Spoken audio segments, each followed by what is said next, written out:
Jurassic Park. We've spared no expense in getting this review to you. So Jurassic Park, as you all know, is a film directed by Stephen Spielberg from 1993, starring Sam Neill, Laura Dern, Jeff Goldblum, and of course the late and great Richard Attenborough. So I decided to take a look at the first three Jurassic Park movies before I went to see the new one. I'm going to be putting up a review of that in the next few days. But anyway, Jurassic Park, the first film from 1993, considered to be one of the biggest landmarks in movie history. And does it deserve the title? And in many ways it does. It's a good movie, but it's not a great one. I can practically hear the dislike button being smashed, but no, Jurassic Park isn't an incredible movie. It's a good one, definitely. It is a good, competent movie that does a good job at what it does.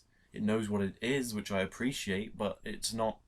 It is groundbreaking in terms of its technical achievements, but in terms of it being an actual narrative experience, nah. I know it's going to really bug some people, so what do I mean by that? What do I mean when I say that this movie isn't the great movie everyone heralds it to be? Well, I'm going to tell you. The story of the film is actually very simple, despite what some people might lead you to believe. It is basically this guy, played by Richard Attenborough, has made a park filled with dinosaurs, and he needs some people to endorse it, so the insurance people will be like, yep, you can get our money. And so he goes to Sam Neill and Laura Dern and says, come endorse my park, come take a look. And they're like, okay, and that's how these people end up on the island. And there's a side plot on the side where this guy, played by Wayne Knight, is actually being tasked to commit some corporate espionage and steal some dinosaur embryos to sell and give to another rival company to shoot their technological advances forward. And of course, there are loads of really big meat-eating dinosaurs on this island, and they get out, and people get eaten.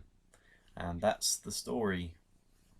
I respect the movie for having a simple premise, but let's just not pretend that it's not a simple premise. Let's not pretend that it's some groundbreaking story of endless wonder. No, the story isn't what's wonderful in this movie. What's wonderful in this movie is how they've used CGI and animatronics to bring dinosaurs to life for the first real time on film. As a technological achievement, Jurassic Park is pretty flawless. Like, they use CGI well, they use animatronics incredibly well, fantastically, and they strike a balance between the two, which is an art that has been unfortunately forgotten nowadays, but they do such a good job striking the balance, and Steven Spielberg knows how to create wonder. For example, everyone knows the theme tune is incredible by John Williams, and the first time you look up and you see the Brachiosauruses, or whatever they're called, with their big long necks walking along, and Sam Neill's like, you know, he delivers his line, they're moving in herds. They do move in herds, and it's like, oh, that's awesome. And yeah, that is awesome. That's a really good, wonderful moment in the film. And that shows that technically, as a technical achievement, Jurassic Park is the bomb.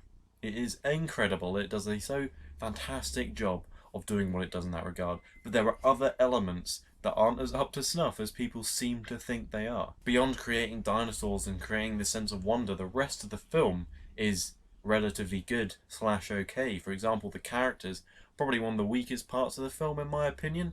The two children, people say they aren't annoying, and they aren't the most annoying kids I've ever seen. I mean, they aren't that bad, but they're kind of there to be vulnerable.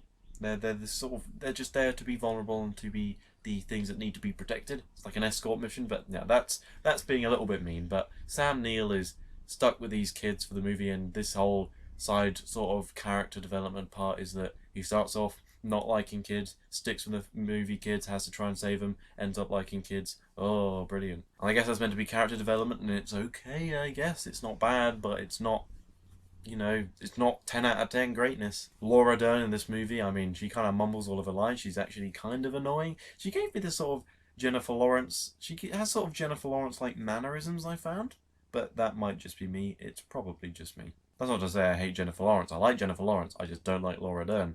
She's just annoying in my opinion. And Jeff Goldblum also, I hear people make fun of his performance all the time in this movie, and then I finally go and watch the film again. I haven't seen it for years, and I'm like, oh, that is kind of annoying. And I guess at the time, apparently it was groundbreaking. Like, I don't have any nostalgia for this film, by the way. This is probably why I have not the greatest opinion of it, because a lot of people, I think, have huge nostalgia goggles for this, huge nostalgia blinders. They're like, oh, when it came out, it was incredible, everyone was going nuts. It's like, yeah, but I genuinely think that's why this film has so... And it is overrated. I genuinely think this film is overrated, but I still think it's good. I still enjoy it. It is a good film.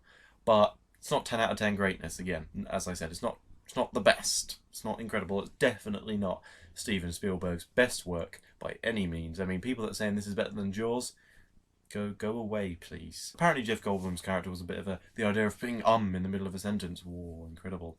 But I find him annoying now. I mean, they're all cartoon characters. All of these characters are cartoon characters, but they are relatively, for the most part, enjoyable cartoon characters that serve to get the story done, to do their own thing. This very, very simplistic story, which doesn't have much going for it besides realistic looking dinosaurs. It's very, very simple. I think it knew that, which is fine, and it sticks to that formula of being like, okay, we're pretty simple, let's put a good film together out of that. And Steven Spielberg does a good job with that. And I also like the restraint a person like Steven Spielberg is able to use with his experience. Like most directors, you would see all the dinosaurs would be out everywhere, blah, death, death, death, death, death. I'm interested to see how that goes in the new Jurassic World. But in this movie, everyone knows the raptors. The velociraptors in this movie don't show up until an hour and a half in. It's 2 hours long. I was like, whoa, I didn't know that. I didn't remember that. That's great. That you don't even see them before that. Like, you see the bushes. Like, he puts the bull in the thing and they eat the bull, but you don't actually see them do it. They're below the tree line in that pen. And I'm like, wow, they really did leave this for a long time, and they built up the appearance of the raptors. And that is one of the best parts of Jurassic Park, that is able to do that in ways that other movies don't. It takes time in that regard, and I really like that. Elements like that, ultimately what Steven Spielberg crafts here is definitely an enjoyable popcorn movie, but people saying it's more than a popcorn movie? I really do think that the only reason this film is on the pedestal it's on is because of how much of a technical achievement it was and how much it contributed to the film industry in general, in good ways and bad ways. But it's not the film's fault that people use CGI crappily nowadays. That's director's fault, because this movie shows how you do it. And as a guideline for how to use CGI, we couldn't have really gotten anything better as far as I'm concerned. So Jurassic Park is a good film. It's definitely a fun, entertaining popcorn movie, blockbuster. It has a brilliant contribution to the film industry. It's such an incredible technological achievement, but this doesn't translate into fantastic storytelling, and storytelling in this film is not incredible. The film overall, though, is very, very solid. It's very, it's very good at being good, if that makes sense. It knows exactly how to entertain, and it is entertaining. So I give Jurassic Park a 7 out of 10. By no means a bad film, but the attention it gets is a little, very much way over the actual mark of how good the film is. Guys, I imagine some of you are going to be pretty annoyed at my review of Jurassic Park, and it might not be what you expected, but I still enjoy the film. But if you did like the review, please like and favourite in the boxes below. You know what to click, and please subscribe. It helps me more than you know, and thank you so much for watching.